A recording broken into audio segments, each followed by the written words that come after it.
J'aime beaucoup cette phrase, les femmes et les enfants d'abord. Les femmes et les enfants d'abord. On la connaît tous, cette phrase, elle a un côté un peu galant. Chacun aura son idée dessus, ça, y a pas de souci. Mais il y a quelque chose comme ça qui est marrant. C'est dans quelles conditions on dit ça? On dit ça quand il y a une urgence, d'accord? Quand il faut sauver des vies. Et moi, dans ma tête, j'essaie de réfléchir un peu à cette posture où je me dis, effectivement, on a les enfants parce qu'ils représentent sûrement le futur et qu'il va falloir, bien sûr, leur donner plus de temps. Ils auront plus de temps pour se réaliser soi-même et réaliser leurs ambitions dans la vie. Et les femmes qui vont pouvoir, en fait, logiquement s'en occuper, qui vont pouvoir les encadrer, qui vont pouvoir leur apporter ce dont ils ont besoin pour s'accomplir. Donc les femmes et les enfants d'abord. Mais je me dis, cette phrase ne s'applique pas quand tu es en zone de conflit. C'est marrant. Zone de conflit, les femmes et les enfants d'abord. Non.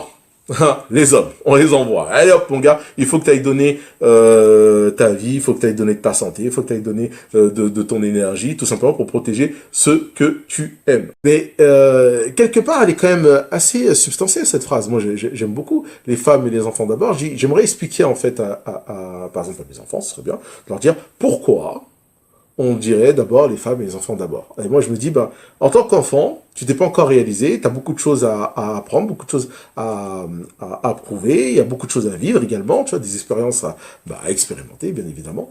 Et donc, pour le coup, il faut qu'on s'assure que tu puisses le faire, parce que demain dépend de toi. Et de l'autre côté, on sait que c'est compliqué d'y arriver tout seul. Et pour ça, on doit t'amener le meilleur guide possible. Et le meilleur guide possible, si on peut dire de cette façon-là, bien sûr, ce serait de s'adresser, bien sûr, aux mamans, s'adresser aux femmes qui vont avoir peut-être cette sensibilité, cette façon, je dirais, de te guider, avoir ce côté un peu de tuteur pour que tu arrives quelque part à, je dirais, dominer un peu tes démons, dealer avec tes échecs et pouvoir, je dirais, te donner une chance de pouvoir y arriver. Alors, bien sûr que on a mis l'idée de la maman en tant que, je dirais, image parfaite dans ce rôle, mais moi, je dirais, oui, il faudrait pas négliger aussi le rôle du père, qui lui, en fait, a, je pense, un rôle